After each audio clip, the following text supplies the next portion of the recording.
Cette histoire a commencé il y a déjà 2 ans. À l'époque, je suis tombé sur ce projet de Timur Dotov sur Internet. Voici une vision moderne du design de l'UAZ, un UAZ venu du futur.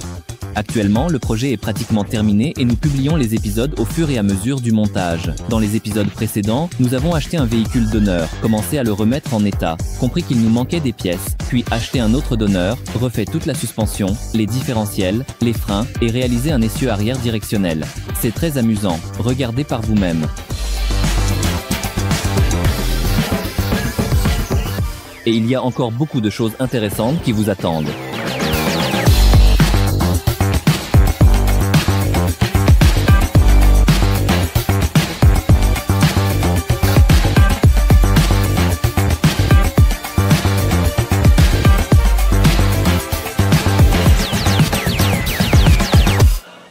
Au départ, nous avons ce rendu. Timur, l'auteur du projet, nous a gentiment fourni un modèle 3D et il ressemble à ceci. La tâche d'aujourd'hui est de fabriquer les panneaux de carrosserie, en particulier les ailes avant et le panneau avant où sont installés les phares. Nous y reviendrons un peu plus tard, mais pour commencer, nous démontons le modèle 3D, regroupons les éléments et extrayons l'aile dans son ensemble. C'est exactement cette pièce que nous devons obtenir au final.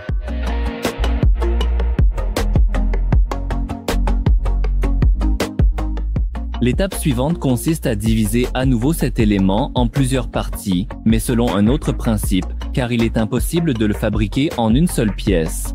Un peu de patience et tout deviendra clair visuellement. Donc, une fois que nous avons divisé l'aile en 3 parties, il nous faut déterminer quelles ébauches seront nécessaires pour l'usinage.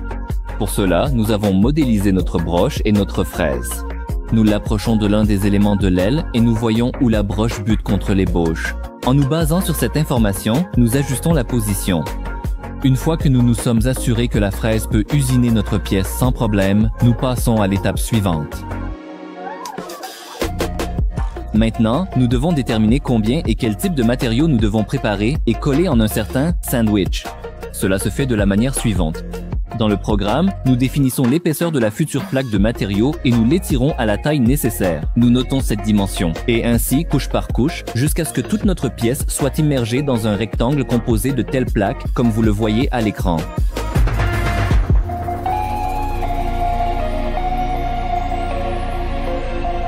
Maintenant, il faut matérialiser ces rectangles colorés virtuels à partir du MDF marron.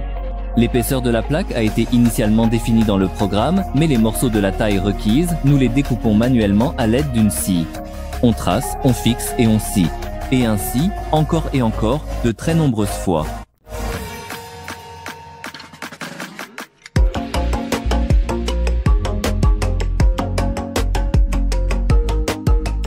Après avoir découpé tous les éléments nécessaires, il nous reste à les coller ensemble pour obtenir un seul bloc monolithique. Tout d'abord, nous humidifions légèrement la plaque avec un mélange d'eau et de colle, puis nous appliquons la colle elle-même et nous serrons bien les plaques entre elles. Bien sûr, nous retirerons les vis un peu plus tard, une fois que la colle aura pris. Et ainsi, nous procédons couche par couche.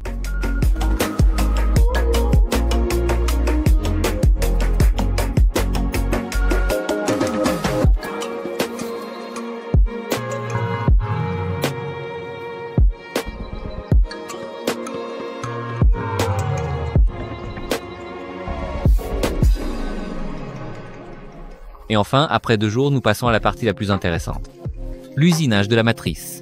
Tout d'abord, avec une grosse fraise grossière, nous enlevons la majeure partie du matériau. Après une demi-journée de travail, voici le résultat qui rappelle un peu des rizières.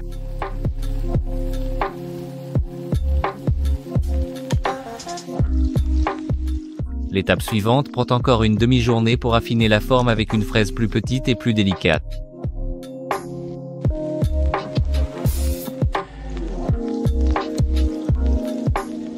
Mais comme vous vous en souvenez, notre aile est composée de plusieurs éléments qui doivent s'assembler pour former une seule pièce homogène. Mais là encore, ce n'est pas si simple. Après le fraisage, il reste un excédent de matière sur tous les bords et il faut plus d'1 jour pour ajuster précisément les pièces comme un puzzle. D'abord, à l'aide d'une scie à ruban, nous coupons tout ce qui est superflu.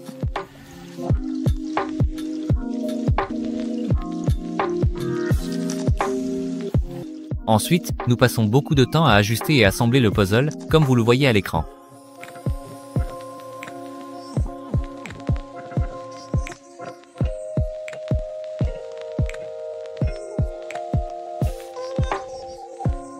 Au bout d'une semaine, un moule super précis et solide apparaît dans l'atelier, dans lequel il ne reste plus qu'à placer la fibre de verre et l'imbiber de résine. Mais avant cela, nous l'apprêtons, enduisons et perfectionnons la surface jusqu'à ce qu'elle soit impeccable.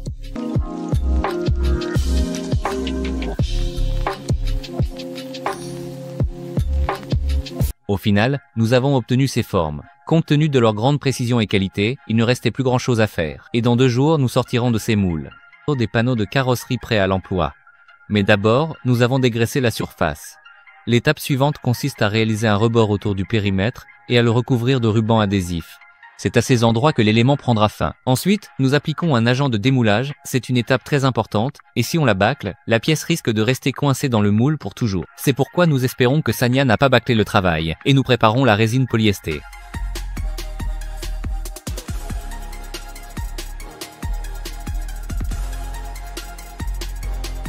Après avoir bien mélangé le composant A avec le composant B, nous ajoutons à ce cocktail du mat vert finement découpé.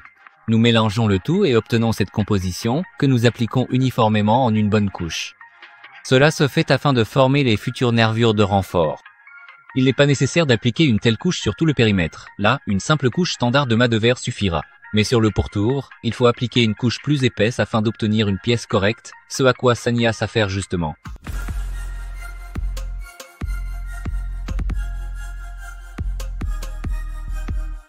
L'étape suivante consiste à appliquer la composition sur toute la surface de la future aile. Nous découpons un morceau de mat de verre adapté et lui donnons la forme nécessaire. Au départ, ce n'est pas un matériau très malléable, mais une fois que le mat de verre est imprégné de résine, il se façonne parfaitement et prend n'importe quelle forme, même la plus complexe.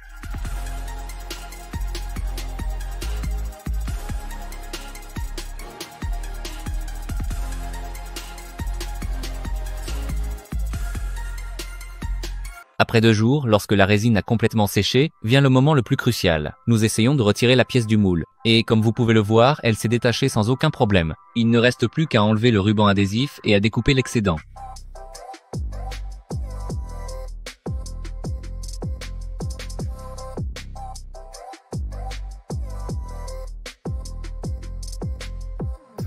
Bonjour à tous, je suis Alex, le créateur et l'inspirateur de l'atelier Axis Garage.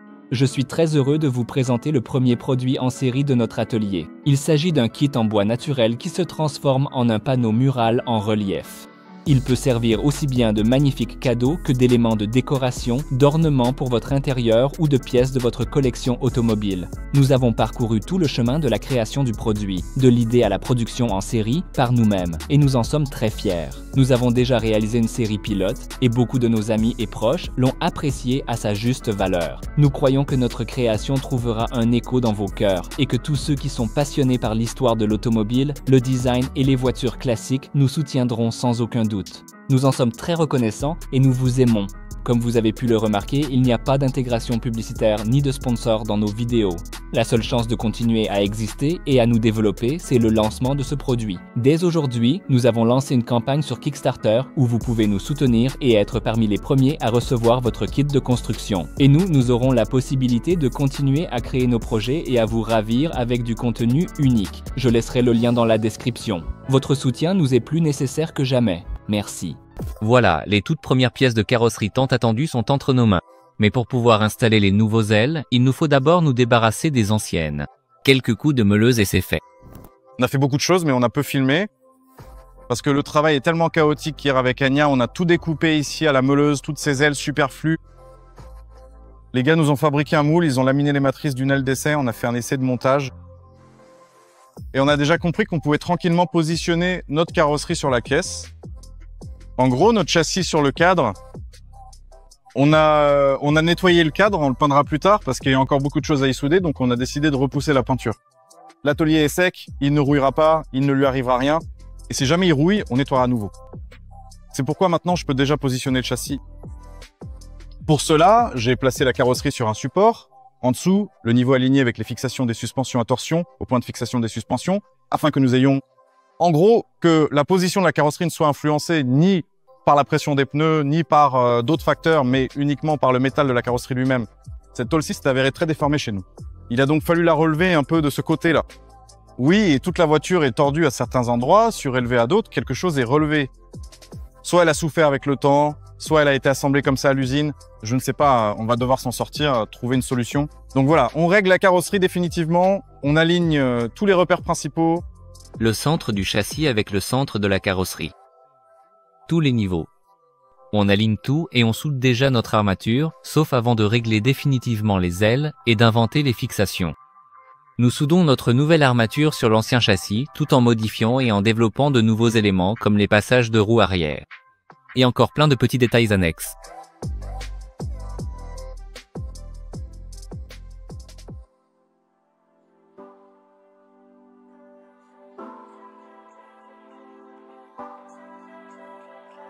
Pour que nous puissions continuer à travailler sur l'armature, il est nécessaire à ce stade de positionner précisément les ailes avant. En fait, elles sont composées de 2 parties, et l'aile se prolonge en douceur dans la porte avant. C'est là toute la difficulté principale. Pour imaginer le mécanisme et la forme des portes, nous devons positionner les ailes, ce que vous voyez à l'écran.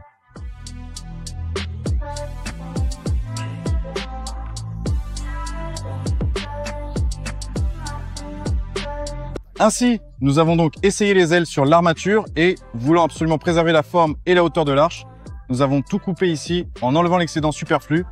Mais il s'est malheureusement avéré que nous avons un peu trop exagéré, nous avons vraiment trop coupé. Et en général, tout s'ajuste affreusement mal comme ça. L'avant se retrouve beaucoup trop bas et excessivement trop éloigné, ce qui gâche considérablement les proportions par rapport au pare-brise et prend énormément de place, un espace précieux et vital sous le capot. C'est pourquoi nous abandonnons définitivement cette option et nous nous arrêtons sur une solution beaucoup plus simple et plus efficace. Nous reprenons la version initiale et originale, fabriquons l'aile à partir du moule sans trop la découper et la remettons soigneusement en place. Et voici l'aile. Au début, c'était une bonne adéquation ici. Il y avait des problèmes avec l'arche, ici, et avec la longueur de l'aile.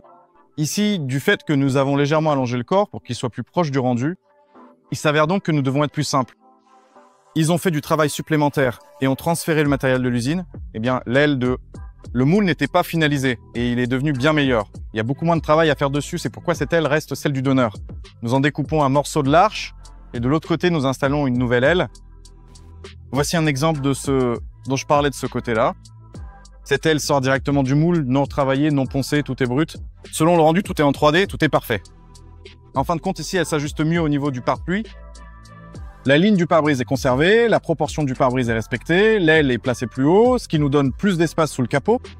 Et il ne reste plus qu'à la finir, à la modifier uniquement ici, déplacer l'arche de quelques centimètres vers l'arrière et rajouter ici un petit morceau de bois, ce qui semble bien plus simple et plus efficace que de recouvrir le pare-pluie de l'autre côté. Comme vous pouvez le voir, une nouvelle aile complète est apparue à l'image. C'est là tout le charme de cette technologie. Autrement dit, une fois que nous avons réalisé un moule fiable et de qualité, la fabrication ultérieure des panneaux ne prend que 2 jours et il est possible d'en produire un très grand nombre de copies. Avec le temps, bien sûr, le moule s'use et idéalement, pour une production en série, il faut les renouveler. Mais dans notre cas, c'est pratiquement un objet éternel et à tout moment, nous pourrons en fabriquer un nouveau pour nous-mêmes. Une nouvelle aile.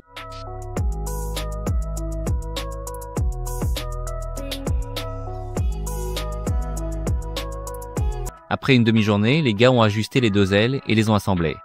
Avec ce genre de plaquette en contreplaqué qui a la forme exacte de la future face avant. Nous avons grossièrement positionné les ailes, à peu près comme elles devraient être, simplement en alignant les surfaces. Tout s'est plutôt bien ajusté ici, mais à chaque nouvelle étape du travail, de nouveaux problèmes apparaissent. Parmi les plus évidents, il y a les longerons qui dépassent en dessous, et un problème plus sérieux, c'est que sur le rendu, notre capot est représenté par une tôle absolument plate. Une tôle absolument plate, sans bosse, sans rien. Mais en réalité, il se trouve qu'ici, le capot est arrondi. Donc, il va de toute façon falloir qu'on fasse quelque chose à ce sujet. Je vois ça comme, on place 2 points, on les relie avec un tube et on coupe tout ce qui dépasse. Ça a l'air simple, mais pour l'instant, je ne sais pas comment faire. Je rappelle que sur le concept, la forme de la grille d'auvent ressemble à ceci. Dans la version originale de l'ancien LuaZ, elle est arrondie. Ici encore, la meuleuse et le tube profilé nous sauvent la mise. Un quart de la calandre est fait, et on peut déjà tirer quelques conclusions.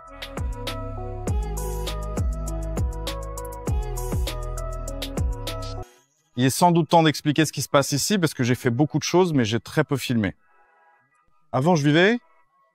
Nous avions une forme comme celle-ci, on peut encore en voir un reste ici, et elle était arrondie, avec une sorte de bosse douce au centre. Mais sur le rendu, on voit clairement que les lignes sont droites, donc il a été décidé de modifier la grille d'auvent.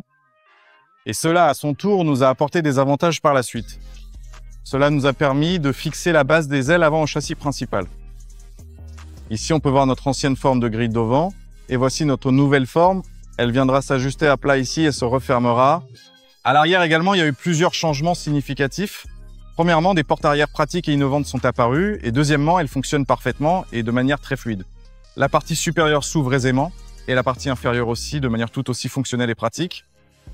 Ici, j'ai déjà utilisé des charnières automobiles. Ce sont des charnières de capot, si je ne me trompe pas, peut être d'une Audi 100 et celle-ci vient d'une Renault. Nous les avons choisies en fonction de la cinématique du mouvement. Pour l'instant, elles sont simplement fixées avec quelques points de soudure et tout cela sera grandement amélioré à l'avenir et aura bien meilleure allure. C'est juste un essai pour voir si elles fonctionneront vraiment. Parce qu'il s'est avéré que la tâche n'était pas si simple et je n'y suis pas arrivé du premier coup. La cinématique convient globalement et elles sont aussi très solides, c'est pourquoi nous avons choisi celle-ci pour le capot inférieur. J'ai aussi installé des charnières de Renault, je ne me souviens plus exactement. Il me semble que la cinématique de la Renault convient, cela donne une sorte de marche, un banc, c'est sympa à l'ouverture. Elles sont aussi fixées avec quelques points de soudure pour l'instant. À l'avenir, je vais tout rendre plus propre, fabriquer un support normal pour elles afin que tout puisse être retiré, installé, réglé, etc. L'étape suivante consiste à avancer méthodiquement de la porte du coffre vers les portes latérales, celle du conducteur et celle du passager. La première chose à faire est de concevoir l'ouverture de la porte.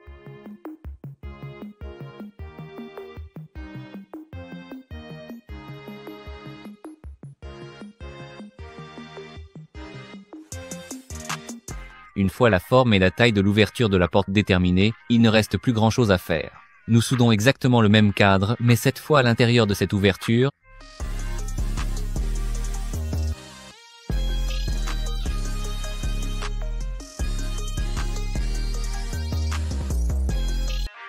maintenant, nous comprenons précisément quelles sont les dimensions et les contraintes de notre porte, ce qui signifie que nous pouvons nous occuper des charnières.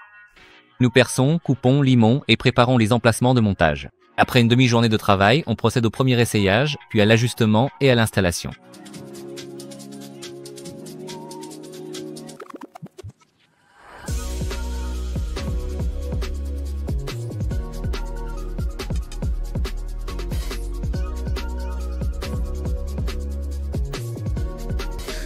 Au final, nous avons obtenu un cadre de porte d'un seul tenant. Ainsi, il est beaucoup plus simple de la fabriquer. À la fin, il suffit juste de couper au point de jonction et voilà.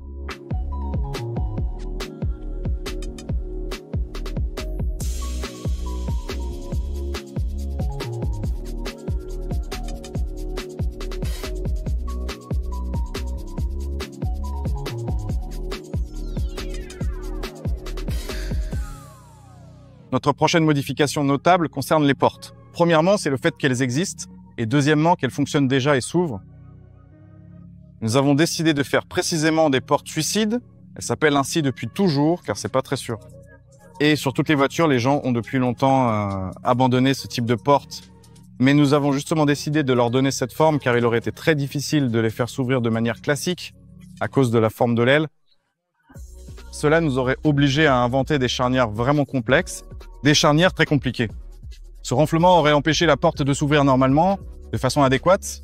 C'est pourquoi nous avons choisi la solution la plus simple et avons fait des portes suicides. Porte, tout d'abord, c'est cool. Deuxièmement, c'est pratique. Monter dans une voiture, ce sera dans le futur, je pense. Il s'ouvre complètement. Lors de sa fabrication, j'ai utilisé les plus simples, cachés probablement des charnières de meubles ou de portes. Nous avons utilisé les mêmes sur le pain. Ils ont prouvé qu'ils étaient plutôt bons. Ils disposent d'une large gamme de réglages. Oui, peut être que c'est pas très classe d'utiliser des composants non automobiles dans une voiture, mais à mon avis, la solution est tout à fait valable. Ça tient bien, rien ne bouge, ça permet d'ouvrir, de fermer, d'ajuster. C'est pourquoi je ne vois aucun problème à utiliser précisément ces charnières. Après avoir obtenu la forme finale de la porte, et par conséquent de l'arche, il est devenu évident que l'ancienne arche ne s'intégrait absolument pas à notre projet. C'est pourquoi nous l'avons impitoyablement retirée et, à l'aide du même tube profilé, nous en avons fabriqué une nouvelle. Voilà les gars, à quoi ressemble finalement cette arche que nous avons construite. Tout sera recouvert. J'ai fait en sorte que tout soit au même niveau que l'habitacle ici pour que tout soit soigné aussi bien à l'extérieur qu'à l'intérieur. Et concernant le couvercle arrière, le couvercle inférieur et le couvercle supérieur sont terminés. Vous voyez, voilà à quoi ça ressemble. Tout est en place, toutes les charnières, tout fonctionne. Et le couvercle inférieur fonctionne aussi. Il se verrouillera également. Vous vous souvenez, sous le capot, nous avons aussi essayé de laisser partiellement la tôle, car nous pensions que cela faciliterait le travail par la suite. Mais, comme le montre la pratique, ces morceaux ne font que compliquer le travail. C'est pourquoi ici aussi nous les retirons sans pitié et nous inventons de nouveaux systèmes de fixation fiables. Des ailes. Et c'est là qu'il est devenu clair qu'il fallait tout bien réfléchir et concevoir. Sans le panneau avant, où se trouvent les phares, ce sera très difficile. C'est pourquoi nous rouvrons le fichier avec le modèle, nous en extrayons le panneau nécessaire et lançons la machine.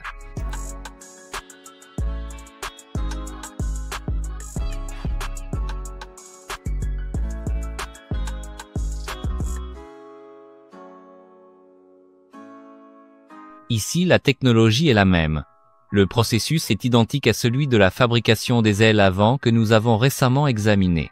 Nous n'allons donc pas vous faire perdre de temps et allons vous montrer ce processus en version ultra accélérée.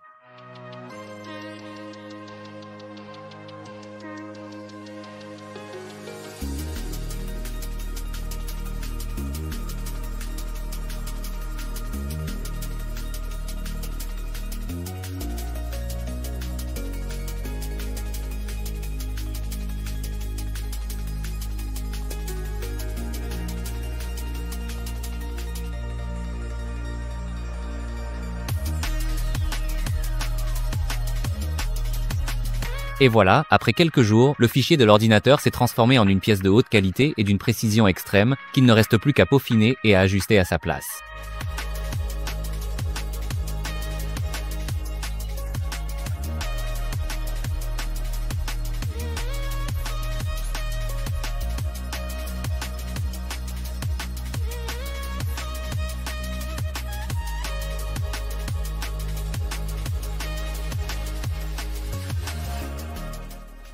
J'ai posé la face avant.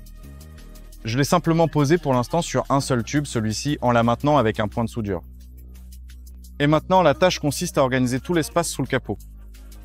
Nous allons créer des points d'appui pour tous les éléments, puis tout assembler.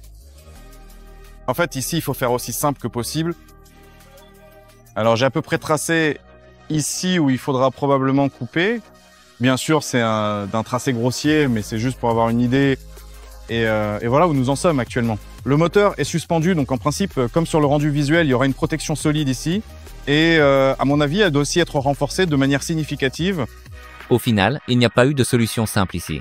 Il a donc été décidé de fabriquer toute la structure en tube rond. Ce n'est pas la solution la plus simple, car l'ajustement d'un tel cadre prend beaucoup de temps. Et voilà qu'après 2 jours de travail, l'idée principale devient claire.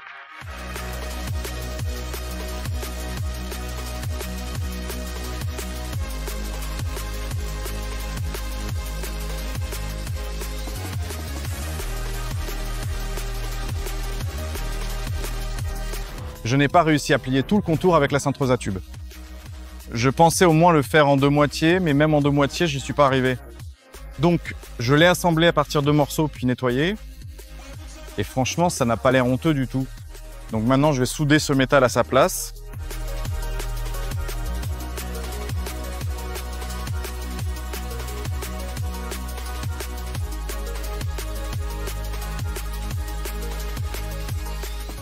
J'ai donc assemblé le cadre du museau lui-même, même Sacha l'a déjà pointé du doigt, et nous l'avons mis en place.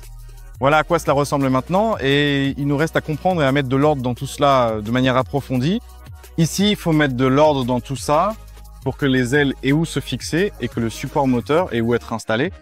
Donc maintenant, je vais couper ces parties superflues et excédentaires des longerons, parce qu'elles dépassent de manière visible, elles ferment l'accès et l'espace, et cela n'aura pas vraiment l'aspect final et soigné qu'on voudrait obtenir.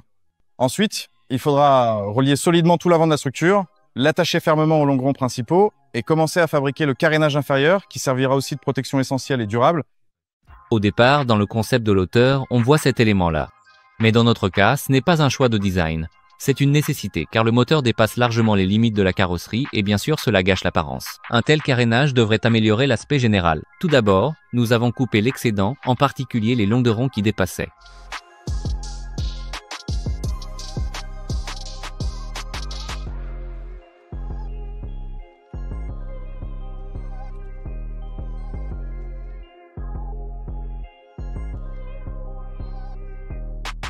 Ensuite, avec une feuille de carton et un peu d'ingéniosité, nous avons fabriqué des gabarits précis comme ceci. Nous les avons reportés sur le métal et réalisé des pièces de réparation qu'il ne restait plus qu'à souder à leur place.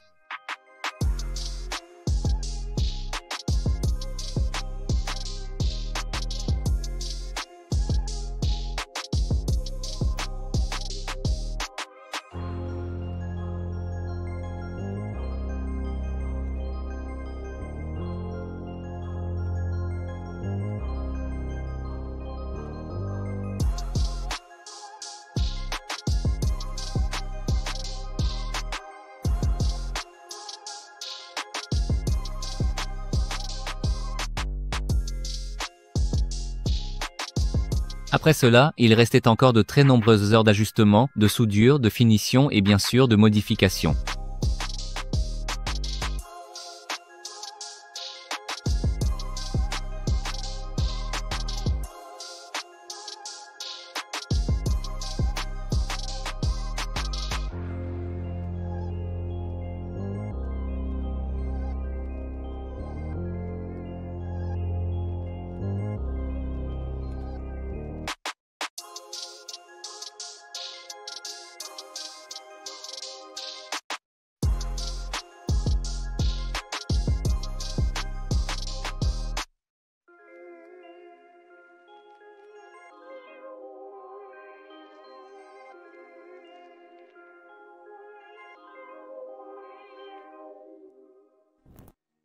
J'ai commencé à assembler cette protection en me basant sur le rendu. Sur le rendu, elle est positionnée à angle droit. Mais comme toujours, tout paraît simple sur l'image. En réalité, c'était pas aussi simple. Premièrement, nous avons décidé de ne pas la placer à angle droit, mais de la replier légèrement vers l'intérieur, afin d'éviter qu'un ventre aussi proémine ne pende. Je ne sais pas comment ça s'appelle. En tout cas, ça ne devait pas trop dépasser en dessous puisque le moteur est suspendu. Chez nous, il dépasse fortement.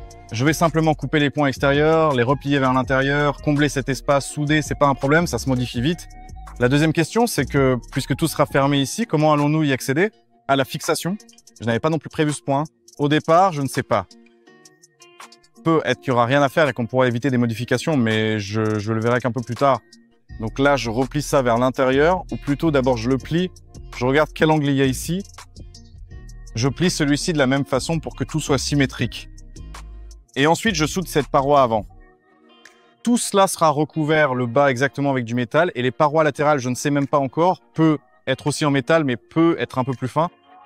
Au final, ce truc jouera à la fois un rôle décoratif et un rôle de protection. Après tout, c'est un tout-terrain que nous prévoyons de tester sérieusement. Et cogner le moteur contre des ornières, ce n'est pas vraiment une bonne idée.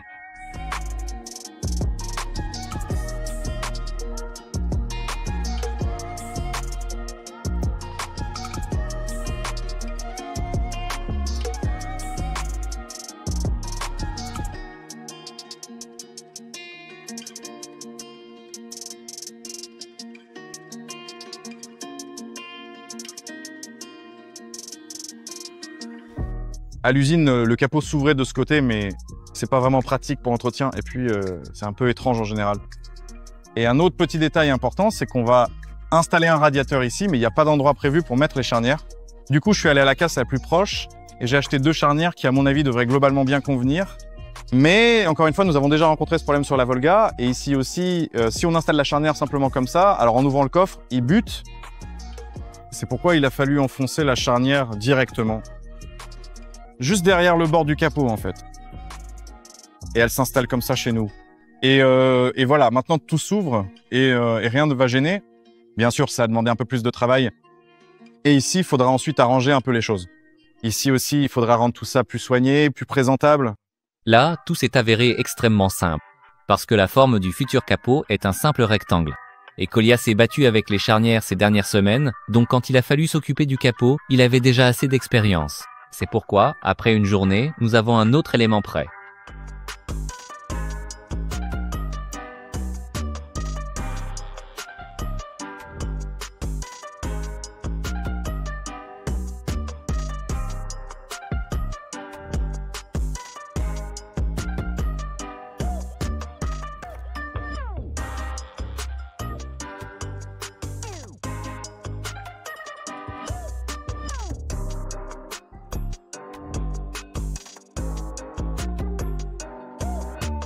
Au final, nous obtiendrons cette beauté, alors encore un peu de patience. Merci à vous d'avoir regardé et que la hache vous porte bonheur.